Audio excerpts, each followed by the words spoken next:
Hello hello hello hello सुंदर ते ध्यान उभे विटेवरी सुंदर ते ध्यान उभे विटेवरी करते वरी देवनिया करते वरी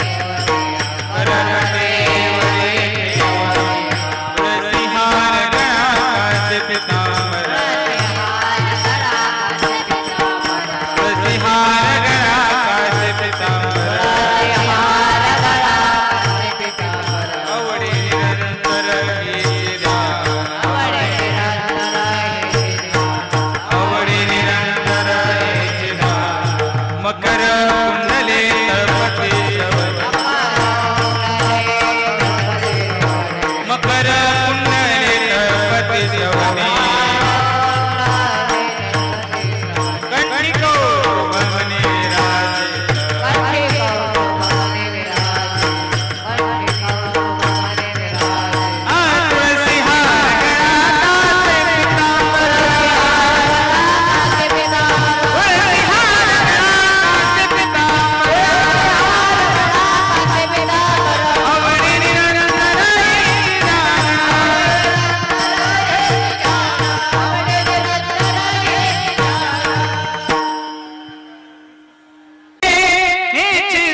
आपुलिया हिता दोसे जागता आपुलिया हिता दोसे जागता आपुलिया हिता दोसे जागता आपुलिया हिता दोसे जागता धन्यवाद पिता धन्यवाद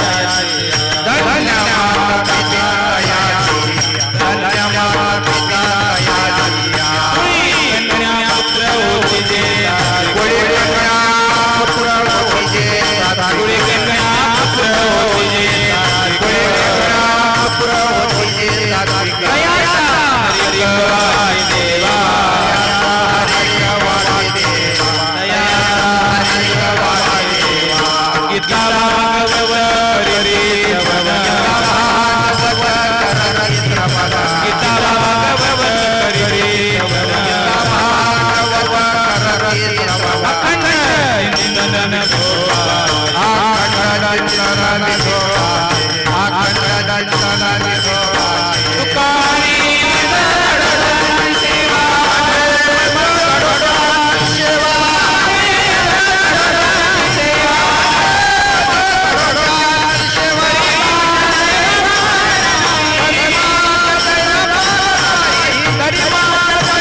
कोणाची असेल त्यांनी बाजूला घ्यावी. त्यांच्या गाडीमुळे ट्रॅफिक जाम होत आहे. तरी ज्यांचे कोणाचे 78-95 ही गाडी असेल त्यांनी बाजूला घ्यावी.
आपुलिया हिता जो असे जागता धन्य माता पिता तयाची कुळी कन्या पुत्र होती जे सात्विक तयाचा हरिक वाटे देवा गीता भागवत करीती श्रवण अखंड चिंतन विठोबाचे तुका म्हणे मज घडव त्यांची सेवा तरी माझा दैवा पर नाही कुळी कन्या पुत्र होती जे सात्विक तयाचा हरिक वाटे देवा विठ्ठल विठ्ठल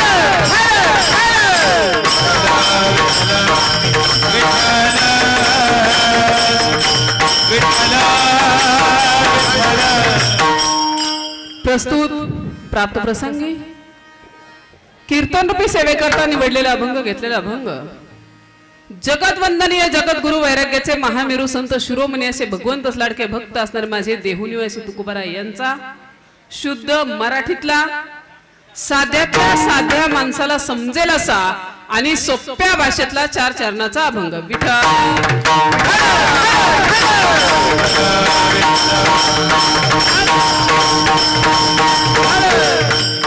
तत्पूर्वी ज्यांच्या सत्तेने आता पेटीवाले पेटी वाजवतात, ज्यांच्या सत्तेने पकवाजवाले पकवाज वाजवतात, ज्यांच्या सत्तेने गायकवृंद गातात, टाळ टाळ वाजवतात, ज्यांच्या सत्तेने हा देह बोलतो आहे, नवे नवे अख्खं विश्व ज्यांच्या सत्तेने चाललेलं आहे, सगळ्यात अगोदर त्या भगवंताचा नमस्कार पांडुरंगा करू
दुसरे चरण संताचिया त्यांच्या कृपादाने कथेचा विस्तारू बाबाजी सद्गुरु दास तुका ओम ब्रह्मानंदम परम सुखदम केवलम ज्ञानमूर्तिम द्वंद्वातीतम गगन सदृशम तत्वमस्यादि लक्षणम एकम नित्यमिवलमचलम सर्वादि साक्षभूतम भावातीतम त्रिगुणरहितम सद्गुरुतम नमामि सद्गुरुतम नमामि। ओम नमो ज्ञानेश्वरा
तुमचा अनुग्रह लाभलो पवन झालो चराचरी। प्रथम नमन करू गणनाथा उमाशंकराचे असुता चरणावरी ठेवणी माथा साष्टांग आता दंडवत दुजी बंधू सारजाजी चतुराननाचे आत्मजा वाक सिद्धे पावे सहजा त्याच्या चरणाचा दंडवत आता बंधू देव ब्राह्मण जंचिनी पुण्य पावन प्रसन्न होती श्रोते जन तैन मन माझे दंडवत आता बंधू साधू सज्जन रात्रंदिवस हरीचे ध्यान विठ्ठल नाम उच्चारित जन तैन मन माझे दंडवत आता बंधू रंग भूमिका कीर्तने उभे होते लोका टाळ मृदुंग श्रोते देखा तैन मन माझे दंडवत ऐसे नमन करुणी सकळा हरिकथा बोले गो बडिया बोला अज्ञान म्हणून आपुल्या बाळा चालवी सकळा नामा म्हणे विठ्ठल।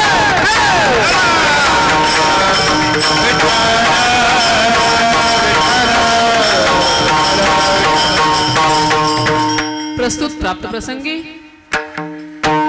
कीर्तन रूपी सेवेकरता निवडलेला अभंग घेतलेला अभंग जगदवंदनीय जगद्गुरु वैराग्याचे महामेरू संत शिरोमणी असे भगवंत लाडके भक्त असणारे माझे देहुनिवासी तुकोबाराय यांचा शुद्ध मराठीतला साध्यातल्या साध्या माणसाला समजेल असा आणि सोप्या भाषेतला 4 चरणाचा अभंग। अभंगाच्या पहिल्या चरणात सांगतात आपुल्या हिता जो असे जागता धन्य माता पिता तयाचे। बडबड थोडीशी बंद करा, बडबड बंद करा। ते सांगतात आपुल्या हिता जो असे जागता धन्य माता पिता तयाचे।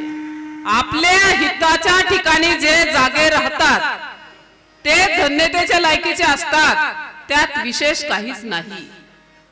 पण खऱ्या धन्यतेच्या लायकीचे असतात त्यांचे माता आणि पिता। मग मला सांगा आई वडिलांना धन्यता लाभते कशाने बाबा?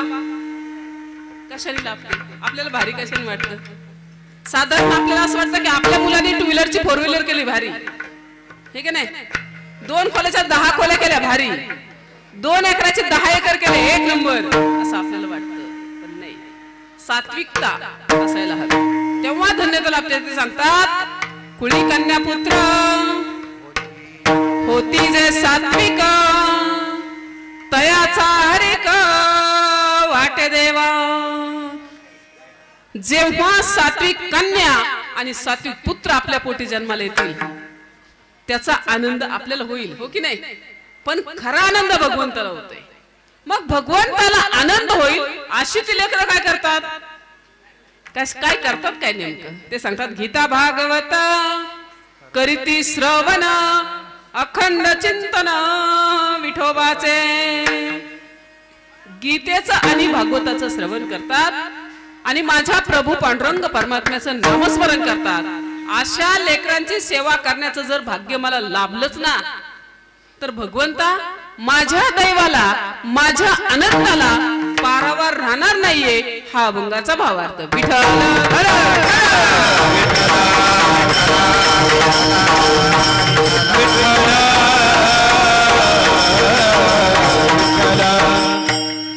सेवेचा थोडक्यात परिहार. ज्या निमित्तानं आजचं हे ज्ञानदान आहे, ज्या निमित्तानं अन्नदान आहे, ज्या निमित्तानं तुम्ही आम्ही आज सर्वजण एकत्र जमलेलो आहोत, खऱ्या अर्थाने ज्यांना आदराने प्रेमाने तुम्ही सर्वजण दादा म्हणता, हे की नाही. बबनराव माणिक शेठ मनसुखे, बबनराव किसन शेठ मनसुखे, ज्यांना तुम्ही आदराने प्रेमाने सगळेजण दादा म्हणता, अशा दादांचा खऱ्या अर्थात 75वा वाढदिवस अमृत महोत्सवी खऱ्या अर्थाने त्यांचं म्हटलं तरी वावगं ठरणार नाही. हल्ली असा कार्यक्रम दुर्मिळ झालाय, ठीक आहे नाही. आई वडिलांच्या वाटण्या झालेल्या बऱ्यापैकी आपल्याला पाहायला मिळतं. 1 महिना इकडं आणि 1 महिना तिकडं पोरं ठेवतात. आपल्या मुलांचे वाढदिवस करतात, आपल्या बायकोचा वाढदिवस करतात, स्वतःचा करतात, अगदी लग्नाचा सुद्धा वाढदिवस करतात. आता लग्नाचा वाढदिवस करण्याजोगं काय बाई, पण लग्नाचा सुद्धा वाढदिवस करतात. पण ज्यांच्या बोटाला धरून आपण चालायला शिकलो, ज्यांनी आपल्या मुखात छोटे छोटे घास भरवले, ज्यांनी आमच्यासाठी कष्ट केलं, घाम गाळलं, त्या बापाचा आणि त्या आईचा वाढदिवस किती जण साजरा करतात? करतात का? किती इमानदार आहे आपण, विचार करायला सगळी गोष्ट आहे. ज्यांनी आमच्यासाठी एवढं सगळं केलं, आम्हाला काहीच विचार माहित नाही, आम्हाला त्याचं काहीच देणं घेणं नाही. म्हणून इमानदारी सांगायची जर झालीच तर हा मनसुखे परिवार, दादांच्यावरती नितांत प्रेम करणारे त्यांची मुलं आहेत, त्यांच्या मुली आहेत, सुना आहेत, नातवंड आहेत, सर्वस्वी त्यांचा परिवार आहे. सगळ्यात अगोदर त्या परिवाराचं मनापासून अंतःकरणापासून आभार मानूयात. विठ्ठल. आणि त्या निमित्ताने घेतलेला अभंग जगतवंदने जगद्गुरु वैराग्याचे महामेरू संत शिरोमणी असे भगवंतच लाडके भक्त आश्रमाचे देवणी अशी तुकोबार आहे. उपदेश करतायत कोणाला? कोणाला? आपल्याला, म्हणजे माणसाला, हो की नाही. मला सांगा, माळ, गंध, बुक्का, आळंदी, पंढरी, कीर्तन, प्रवचन, गीता, गाथा, भागवत, हरिपाठ, ज्ञानेश्वरी, आजचं कीर्तन हे कोणासाठी हो? हा, काय बोलते ती कळतंय ना? कोणासाठी आहे मला सांगा? माणसांसाठी आहे का जनावरांसाठी आहे? आता म्हशीला कोणता साबण लावला, आंघोळ घातली आणि चल ग बाई कीर्तनाला, मग ती येईल? येईल का? बरं येऊन उपयोग काय? बैलाला किती येडं घातलं, पाया पडलं, चल रे बाबा पंढरीला, मग ते येईल? येईल का? बरं येऊन उपयोग काय? काहीच नाही. मग उपयोग आणि उपदेश कोणाला केला? पण माणसाने समजून घेतलं का? अनादिकालचं तत्वज्ञान आहे. साधू संतांनी सांगितलं, शास्त्रशुद्ध परमार्थ करा बरं का, शास्त्रशुद्ध भक्ती करा बरं का, आपल्या आयुष्याचं सार्थक करा बरं का. पण ऐकलं का? मी अनेक साधू संत सांगत आले, माळ घाला, गंध लावा, पंढरीला चला, आळंदीला चला. नाही असं नाही, 4-2% लोकांनी माळा घातल्या. त्यांच्यानंतर आमच्यासारखे बी महाराज मंडळी सांगत आली, माळ घाला बरं का, गंध लावा बरं का, कीर्तनाला या बरं का, पंढरीला चला बरं का. सांगितलं का नाही? पुन्हा 4-2% लोकांनी माळा घातल्या. पण आला ना गपकेस कोरोना. काहींनी पॉझिटिव्ह यायच्या आधी काढल्या का नाही? काहींनी पॉझिटिव्ह आल्या काढल्या आणि काहींनी डॉक्टरांनी सांगायच्या आधी काढल्या. किती इमानदार आहे आपण. उग काल कोरोनातून वाचलोय आपण, पण उद्या नंबर लागणार नाहीच काय आपला? जायचंय का नाही? आम्ही आत बसलो होतो, आपण 5-2 मिनिट मला बोलायला बसायला वेळ भेटला. 2 जण बोलत होतो. बोलता बोलता मला सांगितलं, इकडं असं केलंय, मी तिकडं तसं केलंय, असं झालंय तसं झालंय, भगवंताची कृपा भारी आहे. म्हणलं 1 नंबर आहे. तुमच्यासारखं दुर्मिळ व्यक्तिमत्व आहे आणि एवढं नियोजन तर भाग्यवंतालाच मिळतं. एवढं सगळं जिथल्या तिथं. माझा मुलगा 1 नंबर आहे, माझी सुनबाई 1 नंबर आहे, माझी नातवंड जावाई सगळं भारी आहेत मला सांगत होते. एवढं दुर्मिळ माणसाला भेटतं का नाही? पण मी म्हणलं सगळं ओके, पण म्हणलं माळबिळ काय? आओ म्हणले हे बघा, लगेच मला दाखवले. मला सांगायचं तात्पर्य हाही गुण दुर्मिळ माणसांकडे असतो, पण आपल्याकडं माळ पॉझिटिव्ह यायच्या आधी काढली का नाही आपण? उगा काल कोरोनातून वाचलोय म्हणजे उद्या नंबर लागणार नाही काय आपला? जायचंय का नाही? आता तर असा आजार येणार आहे, ज्यांच्या काळात माळ आहे तेवढीच वाचणार आहे, बाकी सगळी जाणार आहे. जमल का? 10 रुपयाची माळ 1000 रुपयाला झाली ना तरी लोक घालतील का नाही? अहो रेमडेसिवीर केवढं होतं? मूळ किंमत किती आहे? 2000, 2200, 2500 नॉर्मल किंमत. अगदी 40,000 म्हण नका, 50,000 म्हण नका, 60, 70 हजाराला लोकांनी इंजेक्शन घेतली का नाही? कशासाठी? जगायसाठी. पण उद्या नंबर नाही लागणार काय आपला? जायचंय ना. म्हणून असं जीवन जगा आपला आदर्श कोणीतरी घे. असं धन कमवा की जेणेकरून ते धन आपल्या सोबत येईल. मग मला सांगा, आपला आदर्श कोणीतरी घेईल असं जीवन जगायचंय, त्याच्यासाठी परमार्थच करावा लागतो. मग परमार्थ करण्यासाठी मार्गदर्शक लागतात, ते आपले सद्गुरू. तुकोबारायांच्या जीवनात बाबाजी चैतन्यांसारखे महात्मे आहेत. जनाबाईच्या जीवनात नामदेवरायांसारखे महात्मे आहेत. नामदेवरायांच्या जीवनात विसोबा खेचऱ्यांसारखे महात्मे आहेत. स्वामी विवेकानंदांच्या जीवनात रामकृष्ण परमहंसांसारखे महात्मे आहेत. एकनाथ महाराजांच्या जीवनात जनार्दन स्वामींसारखे महात्मे आहेत. ज्ञानदादाच्या जीवनात निवृत्तीदादांसारखे महात्मे आहेत. मग आपल्या जीवनात कोणी यावं का नाही यावं? राम परब्रह्म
सांगितलं?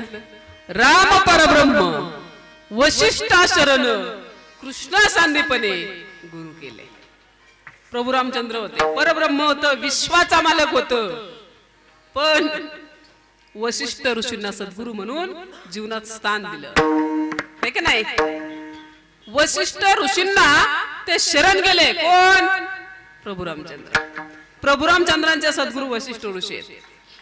भगवान श्रीकृष्णाच्या सद्गुरू सांदीपन ऋषी आहेत. मग आपल्याला कोणी सद्गुरू नको का? माऊली सांगतात, सद्गुरु वाचनी सापडे ना सोय धरावे पायाजी आजी आजी धरावे पायाजी आजी धरावे पायाजी आजी धरावे पायाजी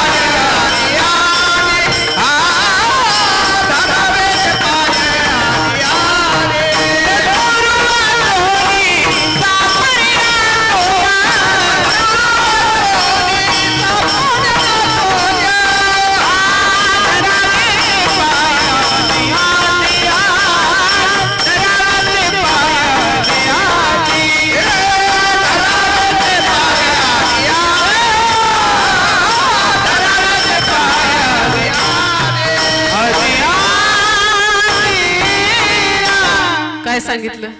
सद्गुरु वाचोनी सापडे ना सोय धरावे ते पाय कधी मधी नव्हे आधी आधी. आम्ही जेवायला सगळ्याच्या आधी, झोपायला सगळ्याच्या मधी आणि भजनाला आता इथंच बघा की जेवाय किती गर्दी होती मगाशी 8च्या अगोदर आसपास किती होती. आता कीर्तनाला किती आहेत. जेवाय आम्ही सगळ्याच्या आधी, झोपायला सगळ्याच्या मध्ये आणि भजनाला कधी मध्ये. असं चालत नाही परमार्थात. ते सांगतात धरावे ते पाय, कारण सद्गुरु विना कोणीही शास्त्रशुद्ध मार्ग आपल्याला दाखवू शकत नाही. कदाचित तुम्ही तुमच्या बायकोला फसवता.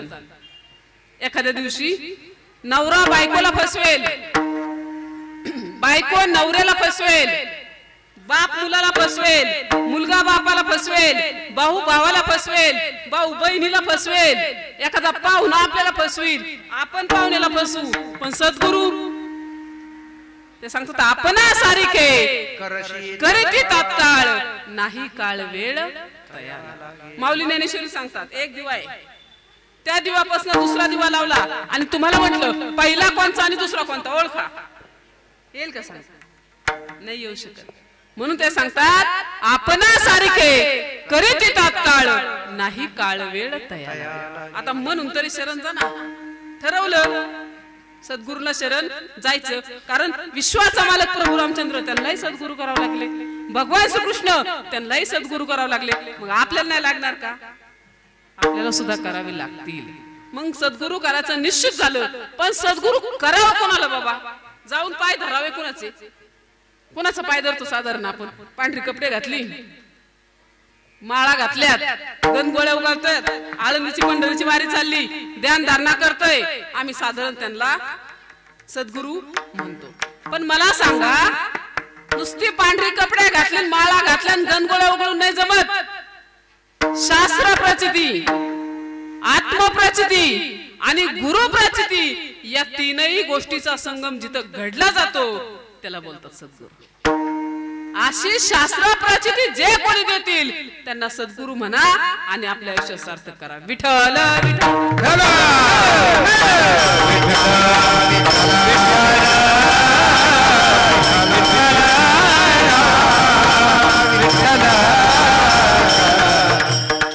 आपण फसतो कुठं? एक उदाहरण सांगतो तुम्हाला. आपलं पाणी कुठं मुरतं थोडक्यात सांगते. जुनी लोक होती, जुनी. एखाद्याला जर दावं लागलं ना, आता दुकानात सगळं मिळतंय, आयतं रेडमेड, हे की नाही, सगळं. एकही गोष्ट अशी नाही महाराज की ते आज खरेदी करता येत नाही. जमतंय का नाही? सगळं मिळतंय. पण पहिलं दावी वगैरे काय दुकानात नव्हती. जुना काळ. गावात कोणीतरी एखादा मनुष्य दाव तयार करायचा, सगळं गाव त्यांच्याकडून दावं घेऊन यायचं. एक जण शेतकरी होता, त्यांना दावं लागत होतं. काका मला दावं लागतंय. काका म्हणले बाबा आज काय मला सवड नाही, मग उद्याच्याला ये, मी तुला दावं देतो. आवाज एकदम मोकळा सोडा, एकदम मोकळा, एकदम मोकळा सोडा. आणि मग उद्याच्याला ये, मी तुला दावं बनवून देतो. ते म्हणले नाही जमणार, मला आजच्या आज दावं पाहिजे. अरे बाबा मला बाहेर गावाला जायचंय, आज मी बाहेर जाणार आहे, उद्या येतो दावं तयार करू. नाही नाही नाही, मला अर्जंट पाहिजे, कमीत कमी संध्याकाळी तरी द्या. काका म्हणले ठीक आहे, संध्याकाळी दावं बनवतो, पण एक काम तुला करावं लागेल. म्हणले काय करायचं? मी आता गावाला चाललोय, पण तू वरच्या रानात जायचं, तालीला मोठं मोठं काय पते एक कवळाभर पानं तोडून आण आणि पाण्यात भिजाय टाक बॅलर मध्ये, तोपर्यंत मी येतो, आलं की दावं तयार करतो. मला ठीक आहे, लवकर या बरं का. हो. ह्यांनी इळा घेतला आणि गेलं ना रानात, वरच्या तालीला गेलं, मोठे मोठे हिरवी हिरवी पानं कापली आणि बॅलर मध्ये आणून टाकली. त्यांनी सांगितलं, संध्याकाळ झाली, पुन्हा गेलं, काका चला दावं तयार करा.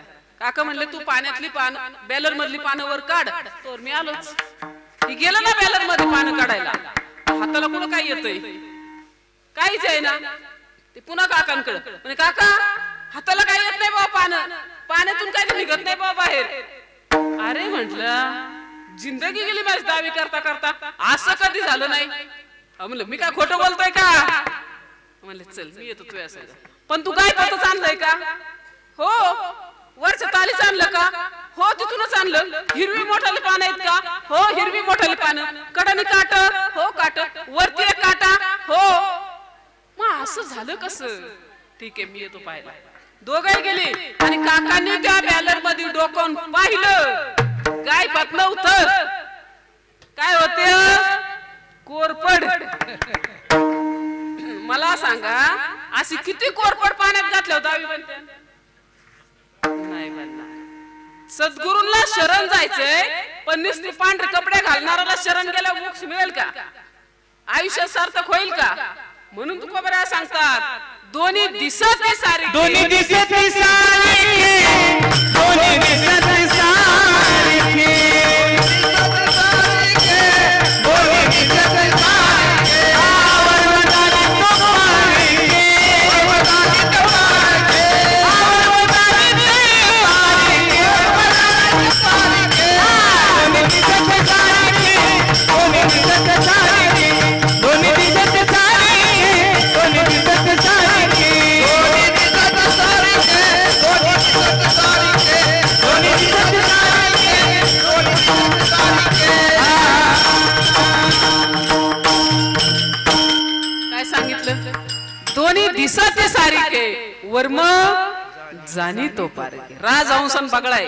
काय राजहंसन बगळा. दोन वाट्या भरून घेतल्या, एका दूध आणि पाणी मिक्स केलं आणि दुसऱ्या वाटीत दूध आणि मिक्स केलं. दोघांच्या समोर दोन वाट्या ठेवल्या. बगळ्या समोर पण वाटी ठेवली आणि राजहंसा समोर पण वाटी ठेवली. राजहंस काय करेल. राजहंस अहो फक्त दूध दूध पितो आणि पाणी तसंच ठेवतो. कोण. राजहंस. आणि बगळा, बगळा सर सकट हानितोय. म्हणून ते सांगतात, दोन्ही दिसत सारखे, वर्म जाणी तो पारखे. शास्त्र शुद्ध परमार्थ करण्यासाठी शास्त्र शुद्ध गुरु लागतात. असे सद्गुरु जर आमच्या जीवनात आले तरच आमच्या आयुष्यात सार्थक नव्हे, त्यातच आपल्या आयुष्याचं हित अभंगाचं पहिलं. आपुलिया हिता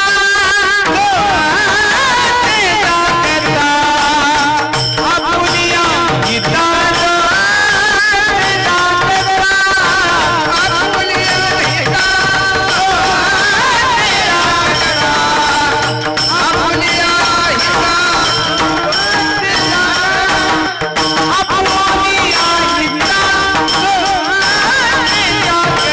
Hita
सांगितलं? आपुले हिता जो असे जागतात धन्य माता आणि नंतर पिता. अगोदर आईला प्राधान्य दिलं आणि नंतर वडिलांना प्राधान्य दिलं. पण त्या आईने कधी समजून घेतलं का? आईने कधी विचार केला का? आता यांनी 50% आरक्षण आपल्याला दिले, पण आम्ही अजून 51 साठी भांडतोय. पण स्वातंत्र्याचा स्वैराचार होता कामा नये. लक्षात ठेवा, कुठंतरी थोडासा जिथं साधू संतांनी मर्यादा घातली ना तिथं मर्यादाच पाहिजे, जिथं सवलत दिली ना तिथं गेलंच पाहिजे. म्हणून थोडस मर्यादा पाळा. विशेष महत्वाचं प्राधान्य मातेला दिलं, पण का दिलं बरं आईला विशेष प्राधान्य? सोप्या भाषेत तुम्हाला सांगते. आपल्या पोटी एखाद्या जन्माला लेकरू येणार आहे, जास्त आईच्या जवळ असतं का बापाच्या जवळ असतं? आईच्या. जन्माला आल्याच्या नंतर बरं, आईचा सहवास जन्माला यायच्या नंतर नाही, जन्माला यायच्या अगोदर पासून आहे का नाही?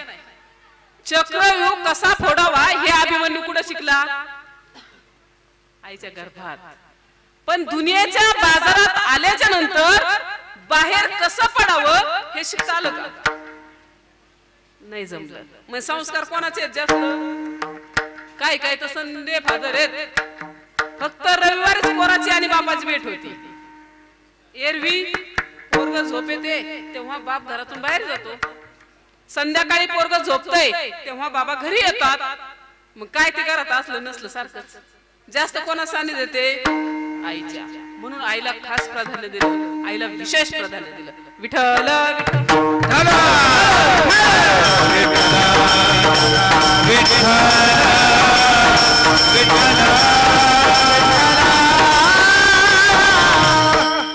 म्हणून काय म्हणली?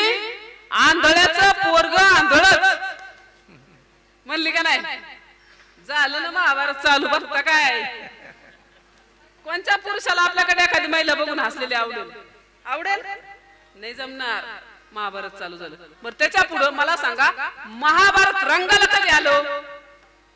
कधी आलं महाभारत रंगाला? ज्या वेळेस द्रौपदीचं वस्त्रहरण झालं तेव्हा खरं महाभारत रंगाला आलं, हो की नाही? आणि रामायण कधी रंगाला आलं? रामायण कधी आलं रामायण रंगाला? जेव्हा रावणाने सीतेला उचलली, आलं ना रामायण रंगाला. म्हणून आपण मर्यादा पाळा. आता बऱ्याच जणी म्हणतील, महाराज आता कुठं रावण आहे, आता कुठं दुर्योधन आहे? महाराज नाही का रावण? आज आहे ना. दुर्योधन नाही का? आहे ना. दुर्योधन म्हणजे काय? तुमचं आहे ते आमचंच, आणि आमचं आहे ते सुद्धा आमचंच. अशा वृत्तीची लोक नाहीत का? आहेत का नाही? मग त्यांना काय म्हणायचं? निम्म राज्य रीतीने कौरवांचं होतं, निम्म राज्य पांडवांचं होतं, हो की नाही?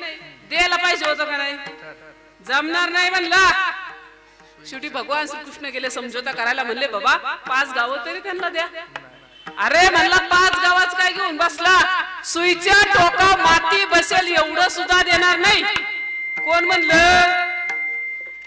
मग प्रेमाने नाही एखादी वस्तू दिल्यावर आम्ही बांधून घेतो का नाही? 100%. तसं मला सांगायचं, अशा वृत्तीची लोक आज आहे. दुर्योधन आहे आणि रावण नाही का? महिला मंडळी नाही. उगा तेव्हा 10 तोंड होती, आज एकच आहे, पण एकदा आला बारी आहे. नवरा हा शब्द उलटा वाचा बरं. काय होतंय? नवरा काय होतंय? रावण. लांब आहे का मग रावण? मला सांगा पुरुष मंडळी, तुमच्या समोर तुमची बायको वरच्या स्वरात बोलली, तुमच्या विरुद्ध बंड पुकारलं, तुम्हाला न विचारता माहेराला गेली, तर नवऱ्याचं नवरे पण शिल्लक राहतं का? नवऱ्याचं नवरे पण शिल्लक राहत नाही. नवऱ्याचं रूपांतर रावणात होते. आणि रावण म्हणजे काय? जिथं अहंकार, जिथं काम, क्रोध, अशांतता खदखदून भरलेली आहे त्याला काय बोलतात? महिला मंडळी लक्षात ठेवा, आपल्या जीवनात रामायण घडू नये, आपल्या जीवनात महाभारत घडू नये, म्हणून थोड्या मर्यादा पाळा. विठ्ठल विठ्ठल विठ्ठल.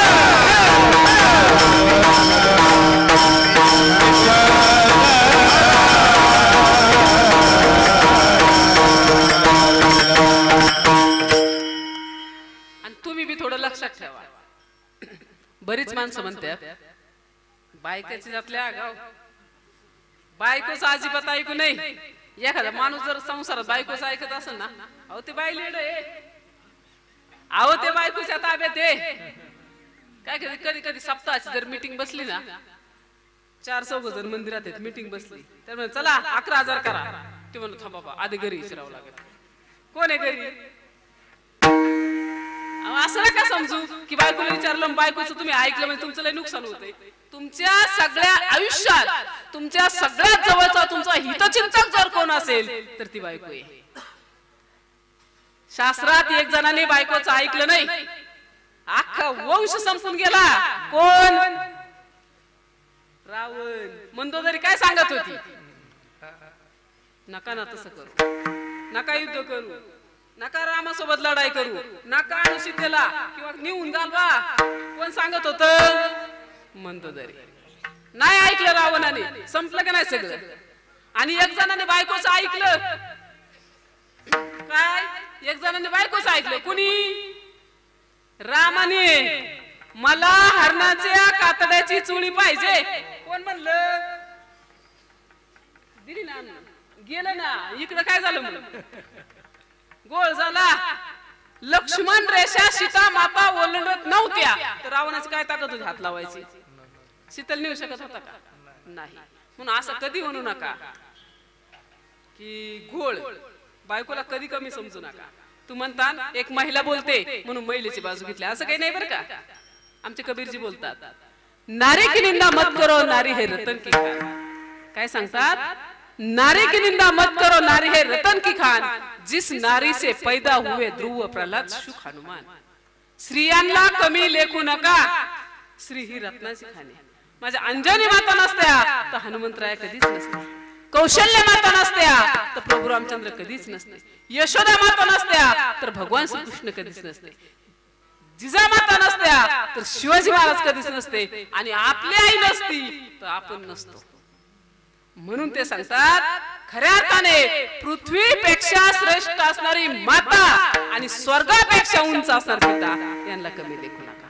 शास्त्र शुद्ध बाप आणि शास्त्र शुद्ध आई जर एकत्र आले ते सांगतात बापाचं बीज शुद्ध आणि मातेची कूस जर पवित्र असेल तरच सात्विक कन्या आणि सात्विक पुत्र जन्माला येतात. लक्षात ठेवा, सात्विक कन्या तराजूवरती खरेदी करता येत नाही, बंडल देऊन विकत घेता येत नाही. सात्विक पुत्र मग ते आपल्या पोटी जन्माला यावे लागतात.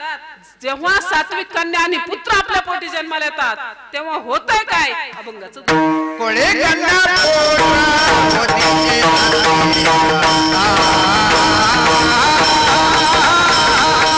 कोळे कन्या पोटा होतीचे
भाषेत सांगतो तुम्हाला, आणखी सोप्या भाषेत.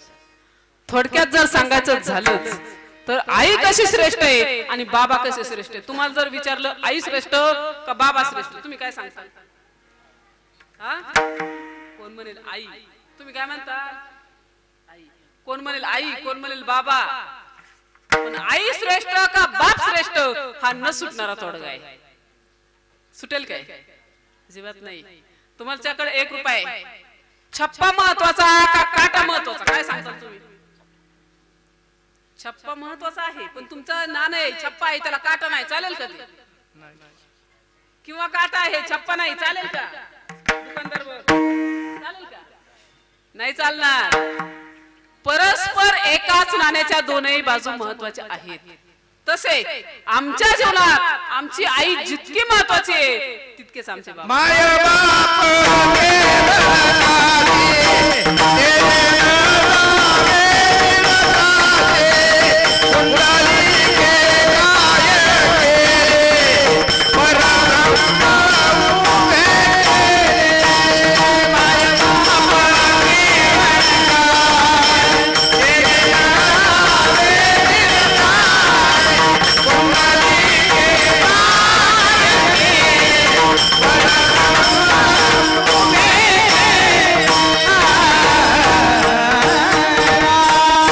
काय सांगितलं?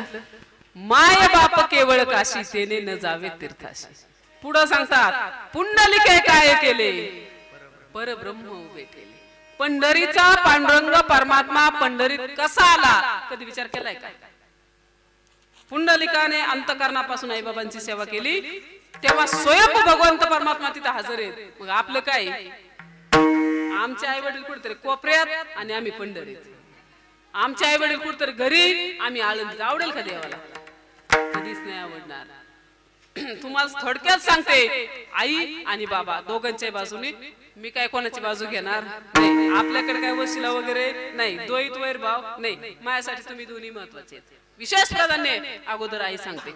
आईसाठी सांगते कशी महत्वाची माता असते, थोडक्यात सांगते.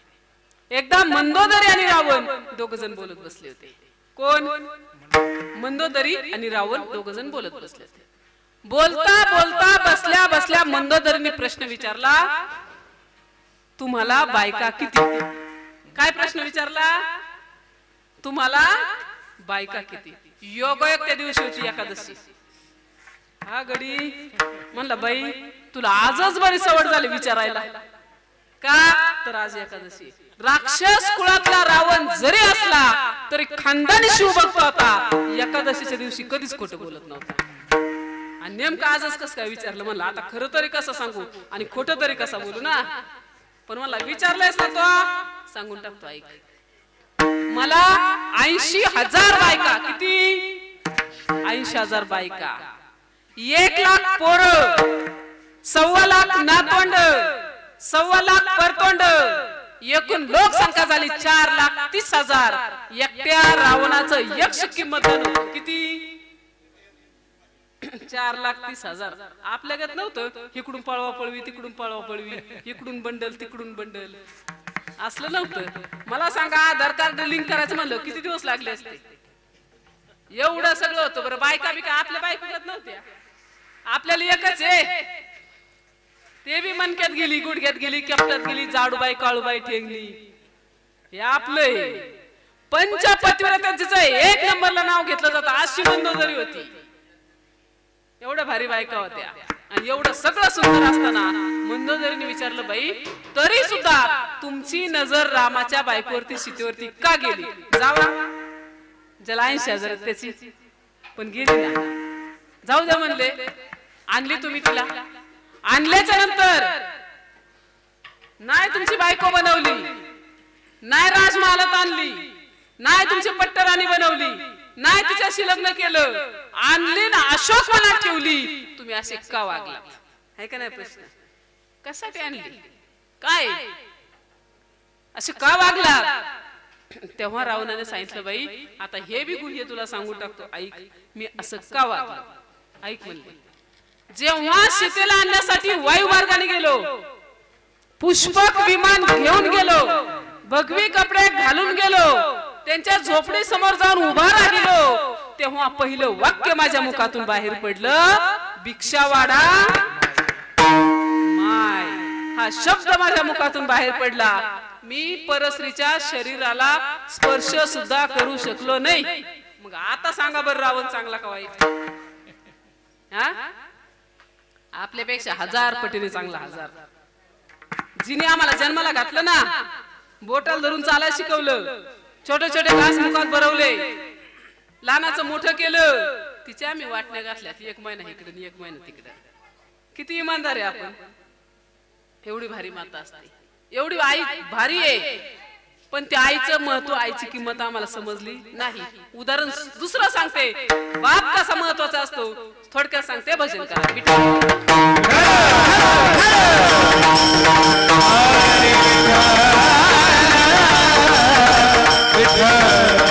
सोपं उदाहरण सांगते तुम्हाला, सोपं. तुम्ही सायकल पाहिली का? सायकल, हा, सायकल काय आपलं चिन्ह वगैरे नाही बरं का. नाही तर म्हणतात महाराजांनी प्रचार चालू केला. सायकल म्हणजे आपला संसार आहे. सायकलचे दोन्ही चाक म्हणजे आमचे आई बाबा. सायकलचे दोन्ही चाक म्हणजे आमचे आई बाबा. सायकल म्हणजे आमचा संसार. मग एक ठराव पास करू आपण. मला सांगा, सायकलचं पुढचं चाक तुम्हा पुरुषांना द्यायचं का आमच्या महिलांना द्यायचं? सायकलचं पुढचं चाक तुम्हाला द्यायचं का आमच्या महिलांना द्यायचं? तुम्ही पुरुषांना म्हणताय, आम्ही तुम्हाला देऊन टाकतो. आमची पुरुष प्रधान संस्कृती आहे, आम्ही प्राधान्य तुम्हाला दिलं. आमच्यासाठी पती हेच परमेश्वर आहे. आम्ही तुम्हाला पुढचं चाक देऊन टाकलं, पाठीमागचं चाक आपल्याला घेतलं. बरं का? आता इमानदारीने खरं खरं माझ्या प्रश्नाची उत्तर द्यायची. जी सायकल तुम्ही चालवता, जी सायकल तुम्ही वापरता, त्या सायकलला चालवण्यासाठी एक चेन कव्हर, चेन पॅन्डल आहे का? तो चेन कव्हर, चेन पॅन्डल पुढच्या चाकावे का मागच्या चाकावे? बरोबर, मागच्या चाकावे. जी सायकल तुम्ही चालवता, जी सायकल तुम्ही वापरता, त्या सायकलला बसण्यासाठी एक सीट कव्हर आहे. ते सीट पुढच्या चाकावे का मागच्या? ते सुद्धा मागच्या. उदाहरण तिसरं, जी सायकल तुम्ही चालवता, जी सायकल तुम्ही वापरता, त्या सायकलला ओझं ठेवण्यासाठी एक कॅरेज आहे. ते कॅरेज पुढे आहे का माग? ते सुद्धा पाठीमागे आहे. जी सायकल तुम्ही चालवता, जी सायकल तुम्ही वापरता, त्या सायकलला एक ब्रेक आहे का? ते ब्रेक पुढे आहे का माग? कोण दोन्हीकडे म्हणल भारी पोरी पाठी काय म्हणलं ते? दोन्हीकडे. पण महत्वाचं कोणतं आहे? पुढचं ब्रेक लावलं तर आपटत. ब्रेक सुद्धा कोणचं महत्वाचं? मागचंच महत्वाचं. जी सायकल तुम्ही चालवता, जी सायकल तुम्ही वापरता, चालून चालून थकल्याच्या नंतर उभी करता, उभं राहण्यासाठी आधारासाठी तिला लागतं एक स्टँड. ते स्टँड पुढे आहे का माग? मग पुढे आहे काय? ढेकळं काय पुढं? पुढच्या चाकावरती आहे तो हँडल. हँडलवरची घंटी कधी कधी वाजते, हॅलो ट्रिंग ट्रिंग हम आपके है कोण? आमचा नवरा म्हणतोय बायकोला, काय केलंस तू माझ्यासाठी? काय संबंध तुझा माझा? कोण लागतेस तू माझी? म्हणतात का नाही आपल्याला?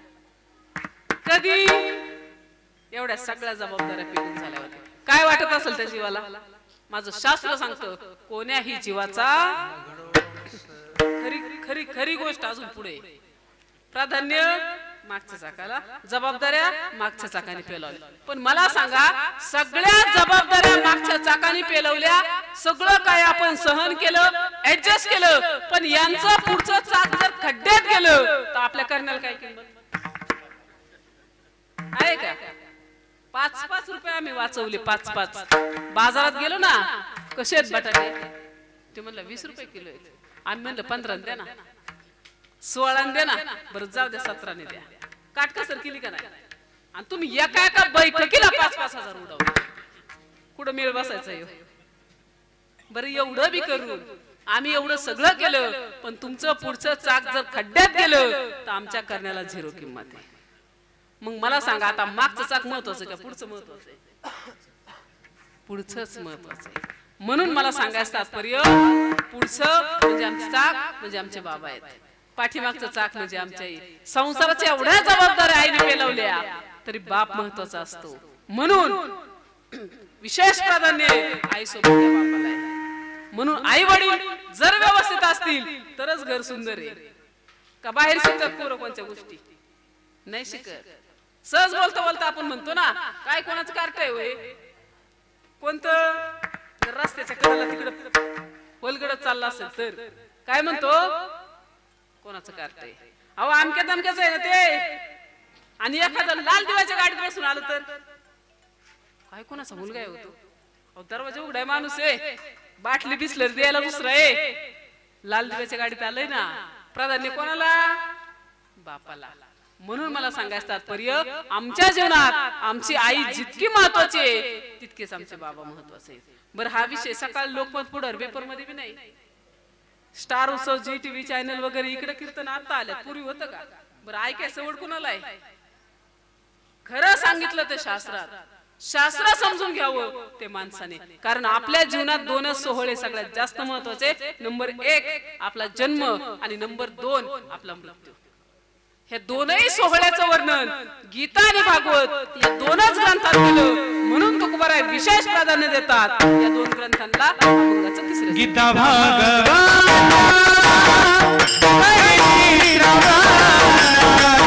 गीता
करीती श्रवण अखंड चिंतन विठोबाचे.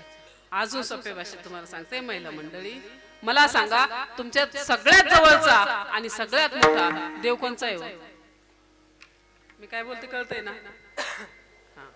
मग मला सांगा सगळ्यात जवळचा आणि सगळ्यात मोठा भगवंत कोणता आहे? कोण म्हणेल महादेव, कोण म्हणेल खंडोबा, कोण म्हणेल जगदंबा, कोण म्हणेल मारुती, कोण म्हणेल पांडुरंग परमात्मा. कोण आहे? आमचे माऊली ज्ञानेश्वर सांगतात पतीची मता अनुसरून पतिव्रता आना सायासात्मयिता भेटेची ते. पतिव्रता जर असेल तर काहीही सायास करायची गरज नाही. अनासायास आत्मयिता भेटेची ते. कोण सांगतंय? माऊली. कुठं ज्ञानेश्वरी पाया घातला, त्याच्या कळस चढवला आमच्या तुकोबरायांनी. 750 वर्षापूर्वी माऊलीने ज्ञानेश्वरी सांगितलं, पण 450 वर्षापूर्वी पुन्हा तुकोबरायांनी सांगितलं, तुका म्हणे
समजलं का? तुका म्हणे पतिव्रता तिची देवावरी सत्ता, देवाची सुद्धा ताकद नाही तिचा शब्द बोलण्याची.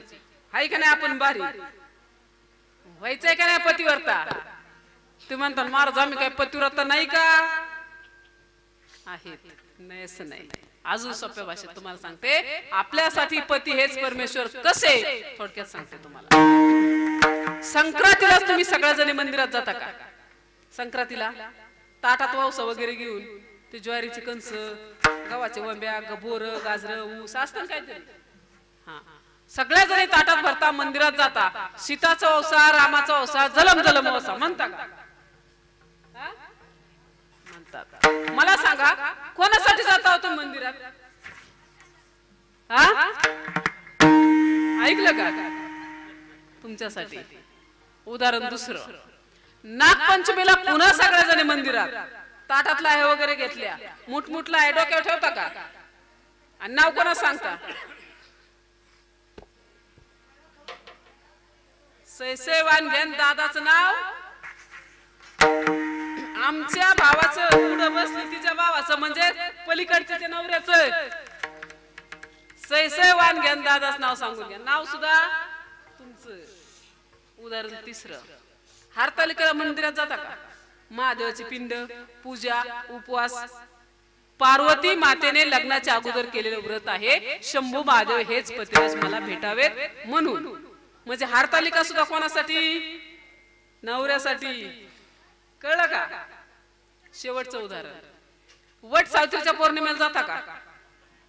ती काठपदऱ्या साडी, नतन, ताटन, दोरान, बाई वडाला एवढं घालू घालू जम. आणि काय म्हणायचं? जन्मोजन्मी हाच नवरा मला भेटू दे. कोणचा? आता नो चेंज. भले तुम्ही लेझिम खेळत तुम्ही रात्रीला घरी या, तुम्हाला 12 फूट रसा चालाय नाही पुरला तरी आम्हाला मान्य आहे. का? आमच्या साधू संतांनी प्राधान्य तुम्हाला दिलं ना. पती हेच परमेश्वर. इथं बसेल एक तरी नवरा असाय काय? रोज सकाळी उठले, एखाद्या दिवशी आंघोळ केली, तांबे भरलाय आणि एखाद्या येडे बाबले लिहून वाचलाय, देवा जन्मोजन्मी हीच बायको मला भेटू दे असं म्हणणार आहे का एखादं? करा बरोबर. नाही. काय इमानदार आहे बाई. आम्हाला तुमची गरज आहे, तुम्हाला नाही काय आमची? हा, कस काय? बरं आपल्यासाठी पती हेच परमेश्वर मान्य ओके आता खरं खरं मला सांगायचं रोज सकाळी उठल्या उठल्या आपल्या नवऱ्याचं दर्शन कोण कोण घेतोय आणि आज कुणी कुणी घेतलंय करा बरं तुम्ही वर बोल आहे का नाही कुणी का तुम्हाला माहित नाही का तुम्हाला कामल आहेत सवड नाही का हे आवडत नाही नेमका काय प्रॉब्लेम आहे हा आता नवरे मंडळी म्हणतात आमच्या बायकांना खवळ्यात उद्यापासून रोज पाया पडणार अजिबात नाही आम्ही तुमचं दर्शन का घेत नाही याचा कधी विचार केलाय का आपल्या बायकोने आपलं दर्शन घ्यावं भगवंत समजून देवघरात पूजा करावी आपल्याला सर्वस्व मानावं असं जर वाटत असेल तर त्या लायकीचे पहिले तुम्ही आम्ही तुमचं दर्शन घ्यायला तयार तुमची पूजा करायला तयार पण जर का उठल्या उठल्या तुमच्या मुखातून सुंदर सुंदर श्लोक आणि सुंदर सुंदर ओवे जर आमच्या कानावर पडल्यात तर कसं सकाळी उठून पायदा राहतो हा श्लोकन ओवी समजली ना नाही समजली तर मला बेटा संपलं सांगते म्हणून मला सांगायचं तात्पर्य थोडं शास्त्र शुद्ध जीवन जगा उगा काहीतरी करत बसू नका नुसतं 2 धाम 4 धाम आळंदी पंढरी पालती घातली पण आईत देव दिसना बापात देव दिसना नवऱ्यात देव दिसना सासू सासऱ्याची किंमत कळना कोण खातो तुमच्या पंढरीच्या वारीला आणि आळंदीच्या वारीला अजून सांगतो तुम्हाला सोप्या भाषेत मार्गशीर्ष महिन्यातले गुरुवार धरता का उपवास लक्ष्मी व्रत पूजा अर्चा फराळाचं केळी सफरचंद भारी पूजा मांडली सासूबाई अंगणात बसलेल्या 2 टाइम चहा देता का हा खरंच लक्ष्मी प्रसन्न होईल का कळली का खरी लक्ष्मी इकडं बाई महिन्यात 4 किलो वाढली पण सासूबाई वाट बघू बघू दमली चहाची पण चहा नाही आला जमल का अजिबात नाही म्हणून मला सांगायचं तात्पर्य एकच पृथ्वीपेक्षा श्रेष्ठ असणारी माता आणि स्वर्गापेक्षा उंच असणारे पिता यांना कमी लेखू नका मातृदेव भव पितृदेव भव आचार्य देव भव आज मानव या कुटुंबाला या फॅमिलीला ऐका नाही दुर्मिळ पाहायला एवढा मोठा कार्यक्रम एवढं मोठं अन्नदान एवढं मोठं ज्ञानदान आमच्यासारखे मला महिन्यापूर्वी तारीख दिली महाराज असा असा कार्यक्रम आहे तुम्ही कार्यक्रमाला या मी म्हणलं काका मला काही सवड नाही मला वेळ नाही येऊ शकत मग म्हणलं काय करायचं मग म्हणलं मला सवड नाही पण माझी सुनबाई आहे मी तिला पाठवते बाई आमच्या सुनबाई राधिकाताई जगताप मी त्यांना पाठवते म्हणले ठीक आहे त्यांना पाठवून द्या योग असा झाला फिक्स झाला कार्यक्रम सगळं ओके झालं आलीमध्ये अडचण प्रॉब्लेम पुन्हा कार्यक्रम फोन आला महाराज कार्यक्रम कॅन्सल म्हणलं असो काय प्रॉब्लेम नाही मग पुन्हा तारीख फायनल केली पुन्हा कार्यक्रम केला आता तुम्ही येत नाही म्हणलं ठीक आहे आज मला सवड आहे मी येईल मला सांगायचं तात्पर्य एवढा मनाचा मोठेपणा एवढा दानशूरपणा आज किती लोकांच्याकडे आपण फक्त 2 व्हीलरची 4 व्हीलर करण्याच्या मागे 2 खोल्याच्या 4 खोल्या करण्याच्या पाठीमागे 1 एकराचे 2 एकर करण्याच्या पाठीमागे पण आपल्या हाताने दान धर्म व्हावा आपल्या हाताने आपल्या वडिलांची उंची वाढावी त्यांचं नाव सगळ्यांच्या जाहीर व्हावं त्यांच्या म्हातारपणी त्यांना आनंद वाटावा असा विचार करणारे किती माणसं अगदी दुर्मिळ म्हणून मला सांगायचं तात्पर्य कशाच्या तरी पाठीमागे लागू नका ज्याच्या त्याच्या भाग्यात जेवढं आहे तेवढं त्याला मिळतं अपील कोणी करू शकत नाही कबीरजी बोलतात दलिंदर चले समिंदर नशीब लेके साथ काय सांगतात दलिंदर चले समिंदर नशीब लेके साथ मोती के लिए डुबकी मारी शंख लगे हाथ ज्याच्या त्याच्या भाग्यात जेवढं आहे तेवढं मिळणार आहे म्हणून एक काम करा पुढे काय होणार आहे माहिती होतं तुकडोजी महाराजांना माणसाने माणसाशी माणुसकीने वागावं हा मानवतेचा धर्म आहे त्यांच्या भाषेत ते सांगतात मानवांनो मानवांनो माणुसकीला जा रे मानवांनो माणुसकीला जा रे आता तरी वाटतं धर्म रे आता तरी वाटतं धर्म रे मानवांनो माणुसकीला जा रे मानवांनो माणुसकीला जा रे आता तरी वाटतं धर्म रे आता तरी वाटतं धर्म रे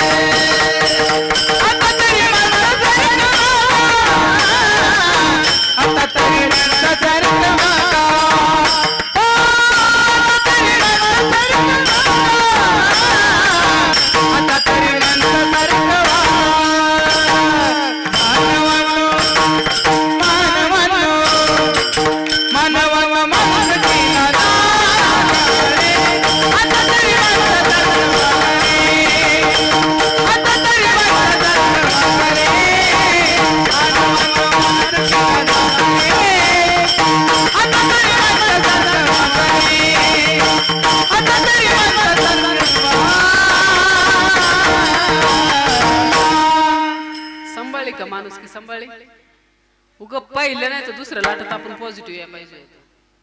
आले बी असतात काही लोक. फोन घेतले का आपल्या लोकांनी? फोन पाणी दिलं का आपल्याला? अंगणातून रस्ता होतो लोकांनी रस्ता बदलला, लांबून जायला लागली. किती प्रेम आहे आपल्यावर.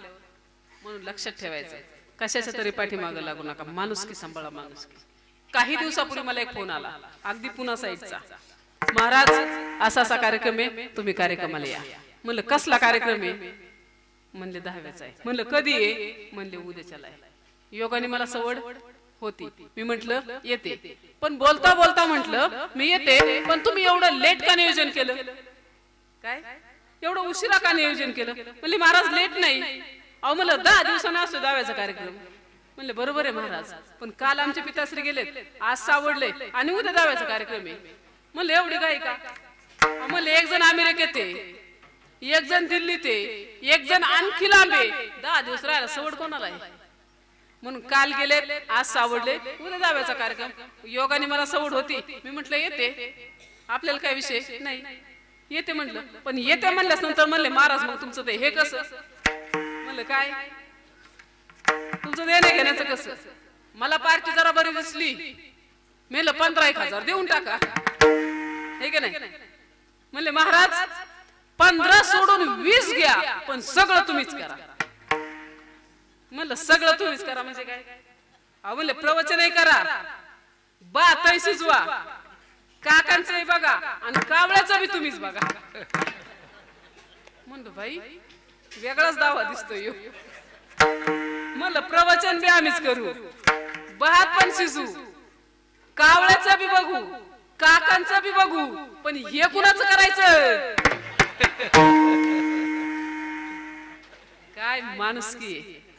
सप्रातला माणूस बिल्डिंग मध्ये गेला, साध्या कपड्यातला माणूस स्टारच्या कपड्यात गेला, सायकल वरचा माणूस एसी गाडीत गेला, पण प्रेम राहिलं का? आपुलकी राहिली का? आपुलकी असू संपली. खेडेगाव आहे खेड. खेड्या गावात 2 मुलं होती, आई वडील 2 जण. थोरलेला भरपूर शाळा शिकवली, लहानाचं मोठं केलं, मुलगा शिकला, समोरला परदेशात गेला, आणि छोटा आपला मिडियम शिकला आणि गावाकडे राहिला. त्याची नॉर्मल परिस्थिती, गरिबी, आपल्या हलक्याचे दिवस जेमतेम, आई वडिलांना तो सांभाळतोय आणि नवरा बायको त्याची मुलं तो राहतोय. योग असा झाला खूप दिवस झाले, कालांतराने ते आई वडील थकले. आई एवढी सिरियस झाली, एवढी आजारी पडली की शेवटच्या घटिका मोजायला लागली. शेवटच्या घटिका मोजते तेव्हा बारक्या भावानी अमेरिकेतल्या मोठ्या भावाला फोन केला, दादा गावाकडे येऊन जा ना. म्हणे का? आपली आई खूप आजारी आहे आणि तुझी आठवण काढते, तू येऊन जा ना. अरे दादा तू ये ना, लवकर ये. बारका भाऊ मोठ्या भावाला म्हणतोय. मोठ्या भावाने तिकडून बारक्या भावाला सांगितलं, दादा आईचा कार्यक्रम तू उरकून टाक, बाबांचं मी पाहतो. कोणी सांगितलं? भावाने, मोठ्या भावाने बारक्या भावाला. काय वाटलं असेल त्या आईच्या अंतःकरणाला? लक्षात ठेवा ही वेळ आपल्यावरती नकोय, म्हणून आपल्या मुलांना संस्कार लावा. कबीरजी बोलतात, चाहे लाख कमाओ हिरे मोती. काय बोलतात? चाहे लाख कमाओ हिरे मोती, इतना तो याद रखना, अंतकाली कफन को जेब नहीं होती. जाताना हरकच्या कापडाला कुठं खिसा नाही, बंडल 4-2 बंडल सोबत देता येत नाही. मग एकच काम करा, किमान माणसाने माणसाशी माणुसकीने वागावं, हा मानवतेचा धर्म आहे. संभाळी का माणुसकी? संभाळी. थोडं लहानपण आठव आपलं, छोट 15x15चं 15x20चं सफराचं घर होतं. आता सफर राहिली, आता पत्र आला, स्लॅप आला, माडी आली, हवेली आली, बंगला आला, काळ बदलला. छोट्या घरात राहत होती का नाही? आपले 3 भाऊ होते, 3-4 बहिणी होत्या का नाही? एवढ्या छोट्या घरात त्या दोन्ही नवरा बायकोने काम करून मजुरी करून आपल्याला लहानच मोठं केलं की नाही? आम्ही मोठं झालो, शाळा शिकलो, एक जण बँकेत गेला, एक जण वकील झाला, एक जण शिक्षक झाला. बहिणी चांगल्या घरी दिल्या, आणि जिथं सफराचं घर होतं का तिथं बिल्डिंगचं काम झालं, मोठा बंगला झाला. आणि एवढी मोठी शोकांतिका, जिथं सफराचं घर होतं तिथं बंगल्याचं काम झालं, आणि तिथं आई वडिलांना जागा नाही. त्या बंगल्यात आई वडिलांना जागा नाही. ऐका नाही, विचार करण्याची गोष्ट. किती मनाचा मोठेपणा आहे आपल्या. म्हणून सांगायचं तात्पर्य उग काहीतरी करत बसू नका. शास्त्र शुद्ध परमार्थ, म्हातारपण सुंदर जावं याच्यासाठी, आपल्या मुलांना संस्कार, शेवटचा दिवस गोड व्हावा याच्यासाठी परमार्थ करा. हाच एक संदेश तुमच्यासाठी. विठ्ठल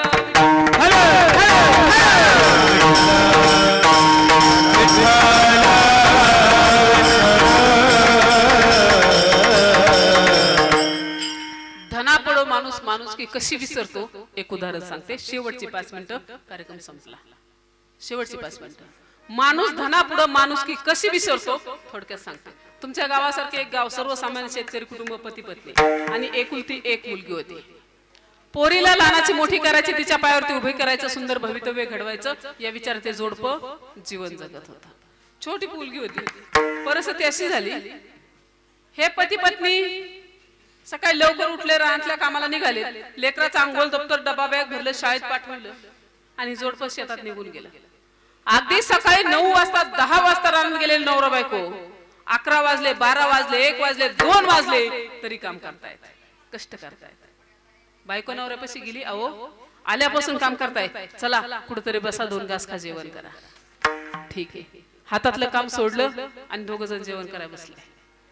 भाकरी पाणी समोर घेतली, मुखात घास घालणार तेवढ्यात गबाळी चुकाटा, कुठून तरी एक छोटासा सर्प आला आणि त्या आईच्या बोटाला सर्पदंश झाला. एका नवऱ्याने पाहिलं, जी बायको आपल्या सोबत सप्तपदी चालून आली, जिने आपल्या आनंदात आनंद मानला, जिने आपल्या दुःखात दुःख मानलं, ते आपल्या अर्धांगिनी, आपली सहचारीने आपल्याला सोडून जाते की काय, क्षणभर हा विचार नवऱ्याच्या मनात आला. पण क्षणाचा विलंब न लागता ती माऊली धरणीवरती खाली कोसळली आणि त्या क्षणी तिने जगाचा निरोप घेतला. बघता बघता 2, 2:30, 3 वाजले, 4 वाजले. घरी आणलं. घरी आणल्यास नंतर एका नवऱ्याच्या बायकोला घरी आणलंच नव्हतं. घरी आणला होता तो फक्त बायकोचा देह. एका लेकराच्या आईला घरी आणलंच नव्हतं. घरी आणला होता तो फक्त आईचा देह. बघता बघता शेजारची 5-10 मंडळी जमा झाली. 4-10 पाहुणे मंडळी आले. 4चे 5 वाजले. पोरची शाळा सुटली. धावत पळत मुलगी घराच्या दिशेने निघाली. पण गर्दी दिसली, माणसं दिसली.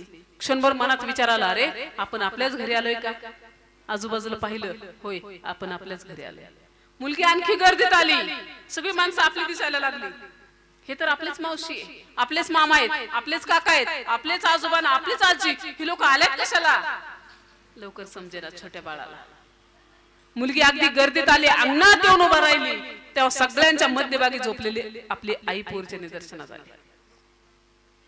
हातातलं दप्तर, डबा, बॅग बाजूला सारलं आणि उशाला उभा राहून मुलगी मोठ्याने आवाज देऊ लागली, आई मी शाळेतून आले, तू का झोपलीस?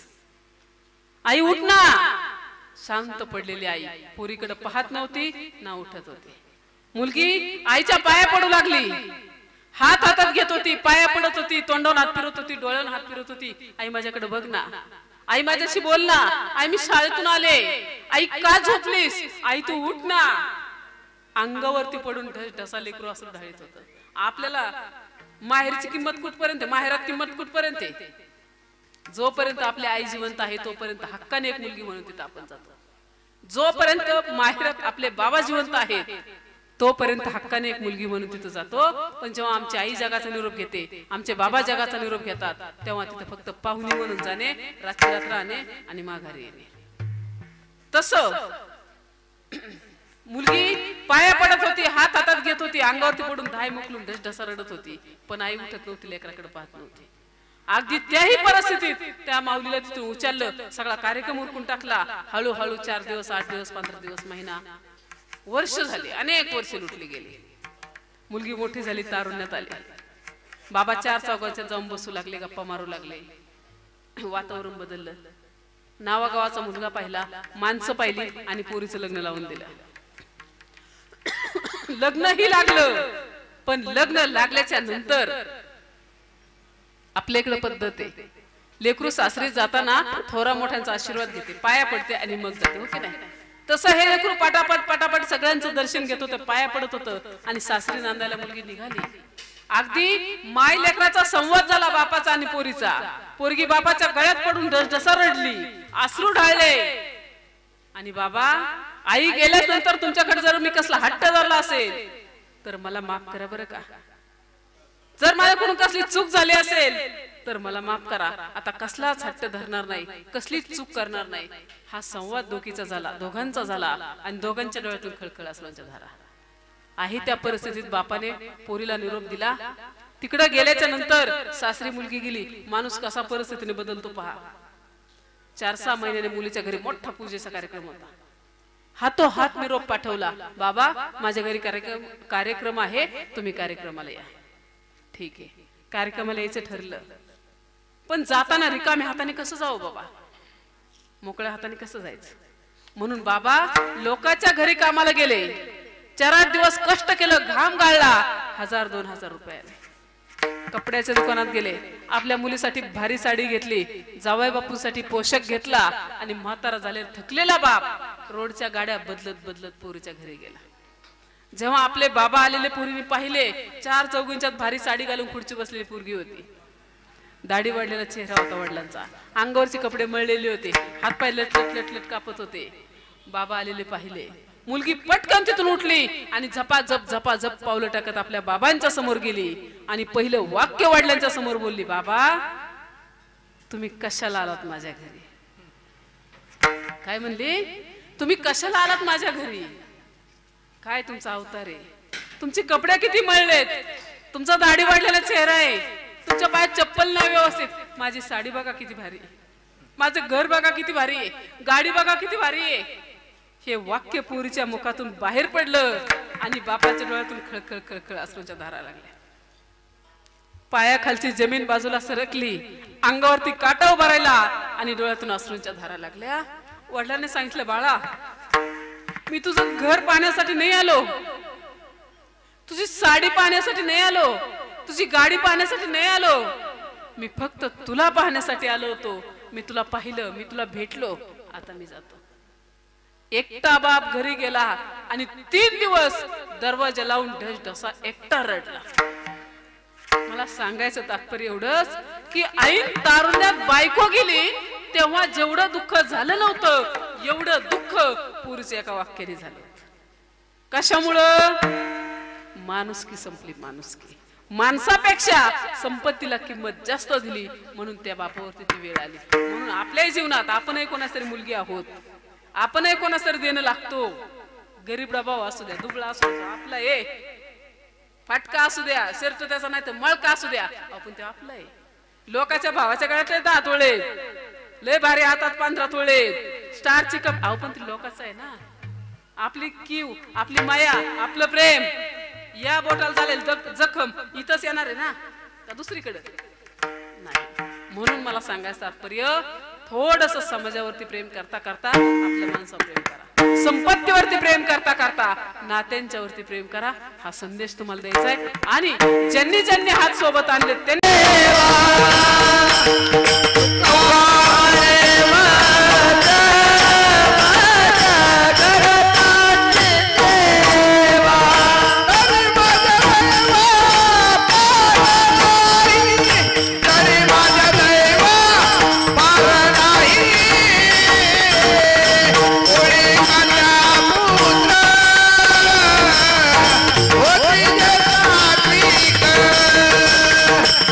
Puri Kanya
त्यांची सेवा तरी माझ्या दैवा पार नाही. अशा सात्विक कन्येची आणि पुत्राची सेवा करण्याचं भाग्य जर मला लाभलंच ना तर माझ्या आनंदाला माझ्या दैवाला पारावार